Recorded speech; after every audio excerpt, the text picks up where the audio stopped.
ऐश्वर्या, क्या हुआ? Aishwarya brown folder देना प्लीज।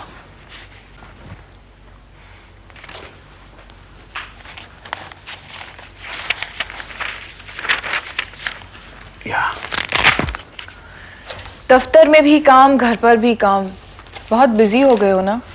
शुक्र करो ऐश्वर्या कि मैं बिजी हूं, वरना दुनिया में लाखों लोग ऐसे हैं जिनके पास काम ही नहीं होता।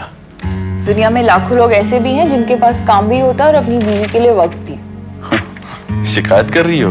हाँ जयदेव, तुम रोज सुबह दौड़ते भागते दफ्तर चले जाते हो, शाम को थके हारे लौटते हो, बिस्तर पर लेटते ही 1 मिनट में सो जाते हो।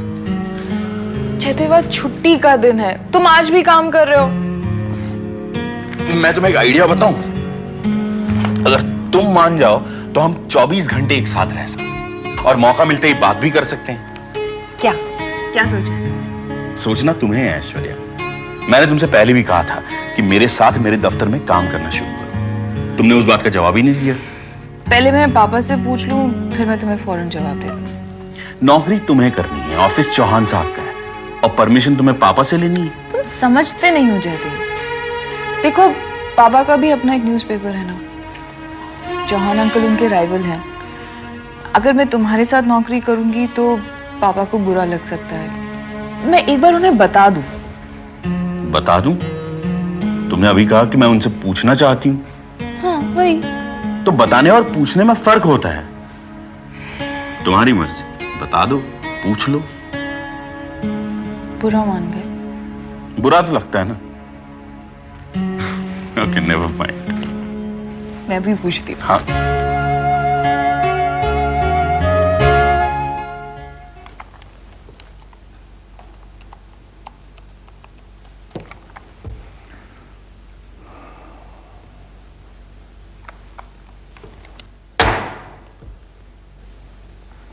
भाई जी, बुलवाया आपने? हाँ राजू भाई, हम कनक जी के घर को ट्राई कर रहे हैं, कोई उठा नहीं रहा है फोन। ऑफिस में भी नहीं है, जरा पता करो कहाँ है। जी अभी जाते हैं, पता करते हैं। और सुनो जी भाई, अगर वो घर पे हैं और फोन खराब है तो उनसे कहना हम मिलना चाहते हैं। जी बिल्कुल कहते।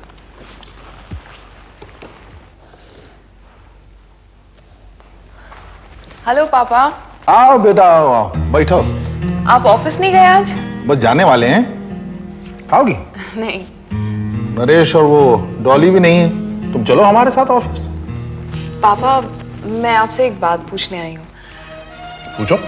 चौहान अंकल ने मुझे एक ऑफर दी है कि मैं उनके ऑफिस में जाकर काम करूं। जयदेव भी यही चाहते हैं। अच्छा, हमें तो पता ही नहीं था बेटा कि तुम नौकरी करना चाहती हो, वरना ये ऑफर हम तुम्हें दे देते। पापा, जयदेव के ऑफिस में काम करने की एक वजह और भी है कि हम दोनों दिन भर एक साथ रहेंगे। तो तुमने वहां नौकरी करने का फैसला कर लिया है? फैसला नहीं किया है पापा, सिर्फ इरादा किया है। मत करना बेटा।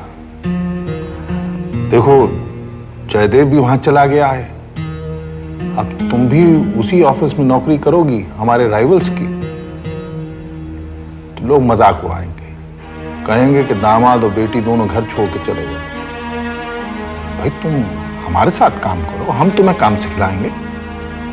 पापा, आपने तो मुझे उलझन में डाल दिया।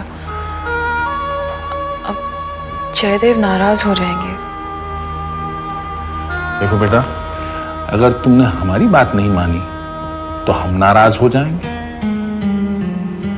अब तुम सोचो, तुम क्या करना चाहती हो?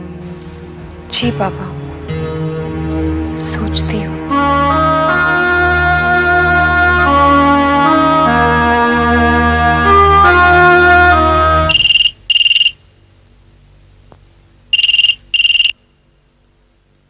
हेलो, चौहान साहब।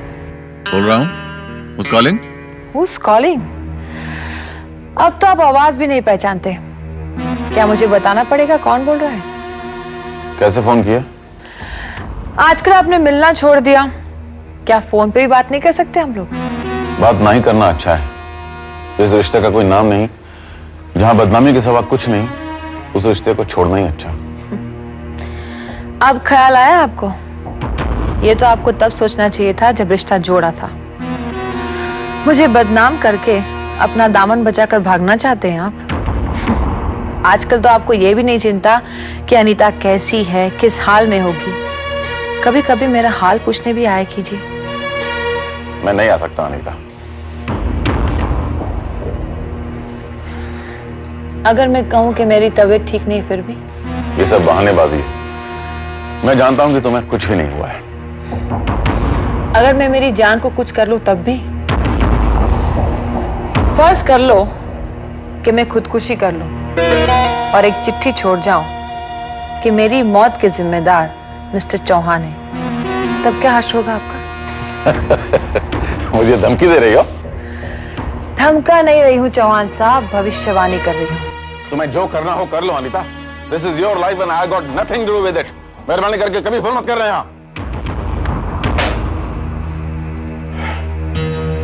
आई एम सॉरी सर, आप बहुत गुस्से में नजर आ रहे हैं। मैं थोड़ी देर बाद आ जाता हूं। आओ तुम आओ। दरअसल गुस्सा तो मुझे अपने आप पर आ रहा है कि पता नहीं कैसे इस चक्कर में फंस गया मैं। सर, आप उस लड़की के बारे में बात कर रहे हैं जिसके चर्चे अखबारों में भी हुए हैं? अखबारों में नहीं, सिर्फ एक अखबार में, वो भी तुम्हारे सहगल साहब के। मुझे तो कभी कभी शक होता है कि ये उन्हीं की साजिश ना हो मुझे बदनाम करने की। सर, हो भी सकता है। वो आदमी मीठी छुरी है, गले मिलकर पीठ में वार करता है। उनकी करनी उनके साथ, लेकिन अपने किए का फल भुगतेंगे जरूर वो। अपने आप नहीं भुगतेंगे सर। जिन लोगों ने उन्हें सर पर बिठा रखा है वही लोग उन्हें कदमों तले रौंद डालेंगे। आप मेरी बात याद रखना। I wish it happens.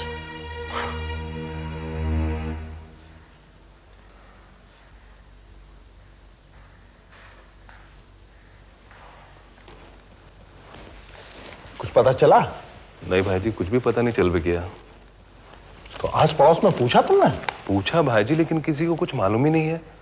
हम वहां से सीधे दफ्तर गए तो वहां आपके नाम का एक ठो चिट्ठी मिला। ये कनक जी आपके लिए देकर गई थी। ठीक।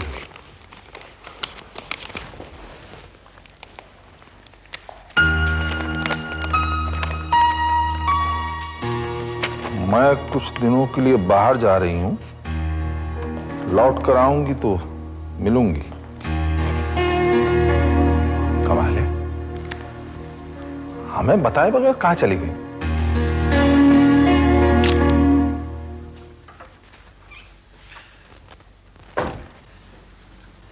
तुम कहीं बाहर नहीं गए? तुम बार बार शिकायत करती रहती हो कि मैं देर से लौटता हूं, तो मैं आज कहीं गया ही नहीं। पापा से मिला ही? हाँ, तुम्हें भूख लगी होगी, मैं खाना परोसती हूँ। एक मिनट। पापा ने इजाजत दे दी तुम्हें? किस बात की? मेरे साथ मेरे ऑफिस में काम करने की। खास मैं उस काम के लिए तो गई नहीं थी, लेकिन जिक्र निकला तो मैंने ये बात भी पूछ ली। तो क्या कहा उन्होंने? मना कर दिया होगा। नहीं, मना नहीं किया, लेकिन उन्होंने कहा कि अगर मुझे नौकरी करनी ही है तो मैं उनके ऑफिस में क्यों ना करूं।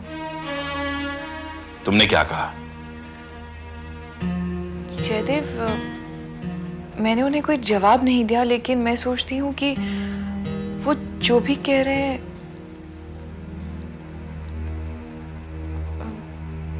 ठीक ही कह रहे हैं। मैं जानता था यही होने वाला है।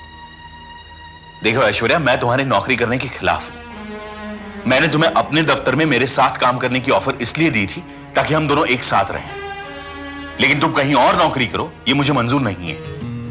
अगर मैं कहीं और नौकरी करती जयदेव तो तुम्हें कोई एतराज नहीं होता। सिर्फ इसलिए क्योंकि मेरे पापा कह रहे हैं इसीलिए तुम्हें एतराज है ना? तुम जो समझना है समझो। मैंने जो कहा है वही होगा। तुमने जो कहा है इसीलिए नहीं जयदेव, मैं खुद ही कहीं नौकरी नहीं करना चाहती, क्योंकि तुमसे रोज रोज झगड़ने का शौक मुझे नहीं है।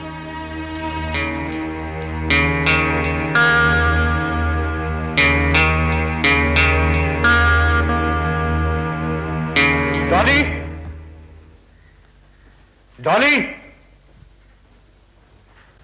डॉली, मैंने तुमसे कहा था ना कि मैं कनक और डैड की दोस्ती तोड़ के रहूंगा। वो मैंने कर दिया। वो कैसे? मैं कनक के घर पे गया था, वहां पर उसे ऐसा डांटा कि उसकी तो सिट्टी पिट्टी गुम हो गई। मैंने उसे कहा कि अगर वो ये सोच रही है कि वो हमारी मम्मी की जगह लेगी तो ऐसा मैं कभी नहीं होने दूंगा। एक बार तो वो भी मुझ पर बरस गई। फिर मैंने उसे कहा कि अगर उसमें थोड़ी सी भी शराफत बाकी हो तो डैड के आसपास कभी भी नजर नहीं आए। ऐसी मोटी मोटी गालियां सुनाई उसको कि उसका तो रोना निकल गया। अब शायद डैड उसे ढूंढ रहे हैं, लेकिन वो कहीं गायब हो गई। नरेश, अगर उसने ये सब बातें डैडी को बता दी तो क्या होगा? मैं डैड को कह दूंगा कि झूठ बोल रही है ये। और अगर डैड ने उसकी बात पे बिलीव कर भी लिया तो क्या फर्क पड़ता है मुझे? कुछ नहीं। वाह बेटा वाह, हम तुम्हारे मुंह से सुन रहे हैं फिर भी हमें यकीन नहीं हो रहा कि तुम इतनी जलील हरकत कर सकते हो। अब पता चला कनक क्यों चली गई, क्यों गए थे तुम वहां, तुम्हारी हिम्मत कैसे हुई वहां जाने की?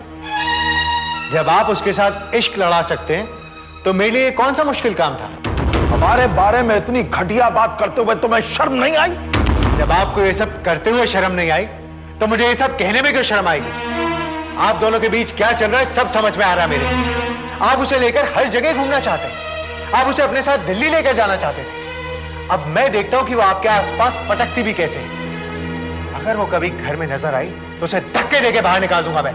धक्के मार के तो हम तुम्हें निकालेंगे और फिर देखते हैं तुम इस घर में कदम कैसे रखते हो। निकल जाओ। I said get out. ये क्या कर रहे हैं आप? यह सवाल तो तुम्हें इससे करना चाहिए कि यह क्या कर रहा है। हमारे मामलात में दखल देने की आज तक किसी की हिम्मत नहीं हुई, और कनक के साथ जो इसने बदतमीजी की है उसकी सजा तो भुगतनी पड़ेगी। सुना नहीं तुमने हमने क्या कहा? Out of my house, get out. मैं भी यहां पे एक पल भी नहीं रुकूंगा, कभी वापस नहीं आऊंगा यहां पे। चलो डॉली, नरेश, चलो, गेट आउट।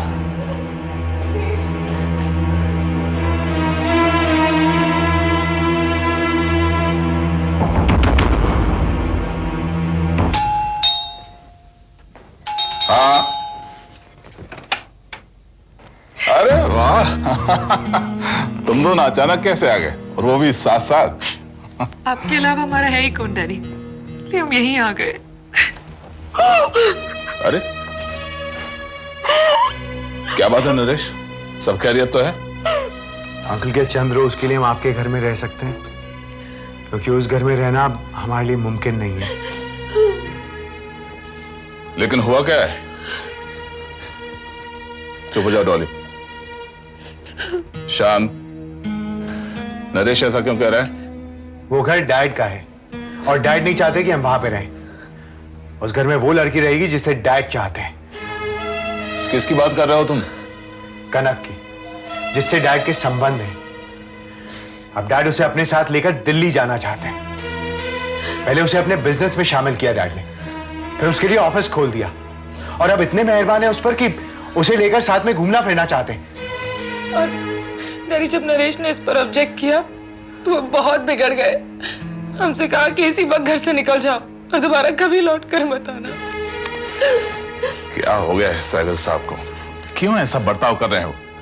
अगर वो लड़की सोचती है कि वो हमारी मम्मी की जगह लेगी तो ऐसा मैं हरगिज नहीं होने दूंगा। डैड हमेशा मुझे कहते थे ना कि मैं गलत रास्ते पर जा रहा हूं, मुझे टोकते थे, और आज डैड खुद क्या कर रहे हैं? शांत हो जाओ नरेश। हो सकता है तुम्हारे सोचने और समझने में कोई भूल हुई हो। मैं अभी उनसे बात करता हूं। कोई फायदा नहीं होगा अंकल। आप चाहते तो आप उनसे मिल लीजिए, बात कर लीजिए, लेकिन मुझे नहीं लगता कि वो किसी की भी बात सुनेंगे। देखते तो हैं। अभी तुम लोग कुछ खाओ पियो और किसी बात की फिक्र मत करना। मैं उनसे मिलकर आता हूं।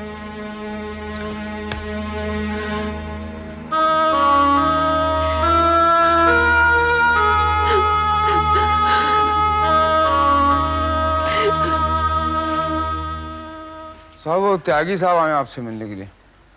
हाँ भेजो उनको, उन्हें तो आना ही था भाई।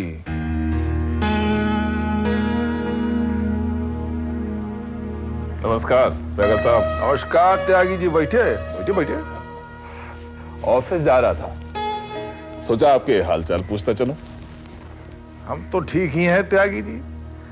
वैसे हमारे हालचाल के बारे में नरेश ने तो आपको बताया होगा। नरेश ने? भाई घर से निकलने के बाद आप ही के यहाँ आए होंगे बोलो। आपको कैसे पता? कमाल करते हैं त्यागी जी, उसका और ठिकाना है ही क्या। इतना बड़ा हो गया है, शादी हो गई है, अब तक उसका अपना घर नहीं है। हमारे साथ रहता है और हमसे नुक्ताचीनी करता है। हमें सिखाता है कि हमें क्या करना चाहिए और क्या नहीं करना चाहिए। बात सिखाने की नहीं है सैगल साहब। बड़े जब गलती करें तो छोटों को कहना ही पड़ता है ना। तो आप भी यही समझ रहे हैं कि हम गलती कर रहे हैं? उपदेश देने आए हैं आप हमें? नहीं, उपदेश देने नहीं आया हूं सैगल साहब। हाँ, एक दोस्त होने के नाते आपको सलाह मशवरा देने जरूर आया हूं। अगर आप कहें कि मुझे भी ये हक नहीं है तो मैं चला जाऊंगा यहां से, आपसे बिना कुछ कहे। त्यागी जी, हम जानते हैं आप कनक के बारे में हमसे कहने आए हैं, और हमसे ये कहने आए हैं कि हमने उसकी खातिर इन दोनों को क्यों घर से निकाल दिया। देखिए, इस बारे में हम कोई सफाई नहीं देना चाहते, ना कोई बात करना चाहते। इसके अलावा आपको कोई बात करनी है तो शौक से कीजिए। इसके अलावा और कोई बात नहीं करनी मुझे। जब आपने सारे दरवाजे ही बंद कर दिए हैं तो आपसे कुछ भी कहना फिजूल है।